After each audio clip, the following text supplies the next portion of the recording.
Hey everyone, I hope that you guys are doing amazing wherever you are in the world. My name is Shikha and I welcome you to my channel. As always, I'm so grateful that you're listening, subscribing, and commenting. I really appreciate the support. In this one, I wanted to speak to you about the roles that we play as INFJs in our family structure. If you are living with your family or if you're not, either way, there are certain roles that we play, especially the role of the comedian, the role of bringing people up, or the role of the savior.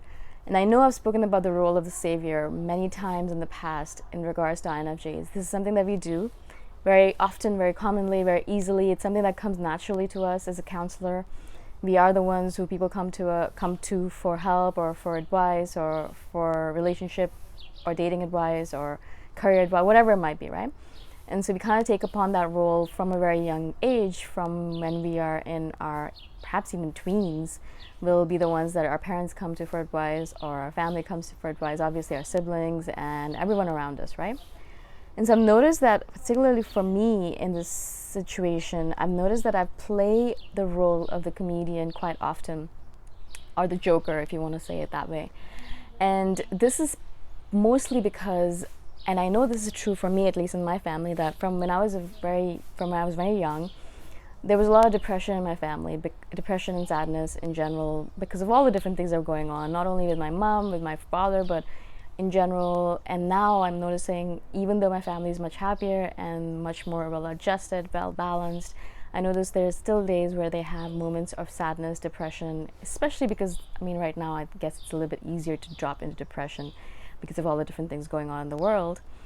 But from a very young age, I kind of took on that role of the joker, of the flamboyant one, of the person who kind of tries to bring people up using humor, or being the buoyant one, being the cheerful one, being the exuberant one, and playing that role. I've played that role for so long that I played it from when I was a very young child, as I said, to now that I'm noticing that even when I come back home after a long time, when I come back home after years and years and I come and live, I'm staying with my family. It's been a couple of years since I've actually lived with them like this, maybe a year or something, anyways, a while. And then I come back and I'm here and I drop back into that role as easily as it was something that was built for me. It's like a mask that was made for me, and I just wear it and it fits perfectly, and I drop into it and I play that role and it's perfect and it's comfortable, and this is my role in the family and that's their role in the family. And so it's kind of like it works out perfectly if you look at it from the outside in. But a couple of days ago, I'm sitting there and I woke up in the morning and I wasn't feeling well, or something was going on with me, and I was grumpy. I wasn't in my exuberant, buoyant state. I wasn't happy, and I wasn't able to go into that bubbly state that I normally am in, which is not normally natural to me. It's fine. I'm happy I'm a happy person in general. But on that day, I wasn't able to bring that state forward. Yeah. And so it's interesting because I've come downstairs and I was hanging out with my family, and I noticed that because I was not able to bring that state forward very easily or exuberantly or just naturally, that I noticed that I felt guilt for it. I felt like I wasn't playing the role that I was in my family for, that I was put into this family for. And so if I wasn't going to play that role of the cheerful person, then what's the point? What's the point of me being here? What's the point of me being in the family? What's the point of me even being here, right, alive, or whatever it might be? And instantaneously when I had that thought, I had to go and journal about it. And obviously my message to this video is I want you all to think about the roles that you're playing in your own families. Now there's different ones, obviously, different roles that we play depending on the family that we are in. A couple of INFJs I spoke to, they are the comedians in their family, and it's not just me. So there are many INFJs, I'm sure, out there who are playing that role of the comedian, of the joker, making sure that their family stays upbeat, and if there are a lot of depressed people or sad people in their family, making sure that they're happy and they're able to stay cheerful, at least, right? Cheerful enough. I'm sure there's some of you who are not able to be that cheerful, exuberant person, and who are playing a different role. Perhaps you are the counselor and you play the role of the savior, where everyone comes to you and you take care of them. You're the mother, or you're the mother in kind, and you kind of take care of everyone around you. You're the mature person, etc. So again, I just wanted to do this video because as I was thinking about my role, and how if I don't play that role, I started feeling guilty about it unnecessarily, because there is no written rule that says that yes, I have to play that role, and if I don't play that role, then everyone's going to hate me, and if I don't play that role, then I'm a terrible person and there's no point of me being in this family. There's nothing that actually says it like that. But as soon as I wasn't able to play that role, these thoughts came up in my head. I was thinking to myself, interesting. So if I don't play this particular role, which is unconscious, right? It's actually not that I'm going in and thinking, all right, cool, now I'm going to put on this mask and I'm going to play this role. Mostly, I'm guessing it's unconscious. I do have days when I'm like, yeah, my family is not doing that well. They seem to be sad, or they're depressed in some way. And I'm like, all right, let's bring in the big guns. Let's do some extra cheering up today, right? But mostly it's unconscious. I go in and I'm happy, and because of my happiness, I transmit that hopefully over to them, and they feel happy, and that's the desire and the hope behind it. In general, as I said, is unconscious. But when I'm not feeling that way, when I'm not feeling happy, when I'm not excited, when I'm not exuberant or cheerful, I notice that it's harder for me to go in and be like, okay, cool, so I don't feel like this anymore. Like, I don't want to do this today. I don't want to be happy today. I don't want to be cheerful today. I don't want to be the person who does positive things today. I want to be negative. I want to be crappy. I want to be grumpy. I want to bring people down, kind of thing, right? Not necessarily bring them down, but be down. And it's interesting, as I said, for me, it was interesting to notice that feeling of guilt come up. And I wanted to bring up this video for you, just so that you are able to use this in order to notice in your own life what kind of negative, because I think this is a negative role in a way. I don't know if it's actually a positive thing that we play this role, because it means that we're not able to be ourselves when we are around these people, because then we're consciously or unconsciously dropping into this role automatically. It's as if it happens automatically. You don't even think about it, right? You just kind of drop into it. And as I said, I go away for years on end, and I come back and I drop into the role naturally, as if it was made for me.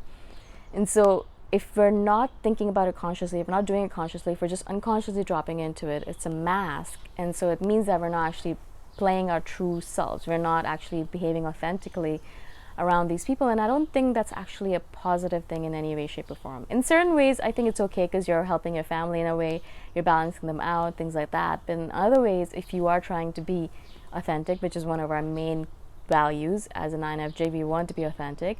If you're trying to be authentic and you're not able to be because of this role that you're playing, and that's why perhaps a lot of times when we're around our family, we feel so weird, right? We feel like we're out of it. We kind of feel off a bit.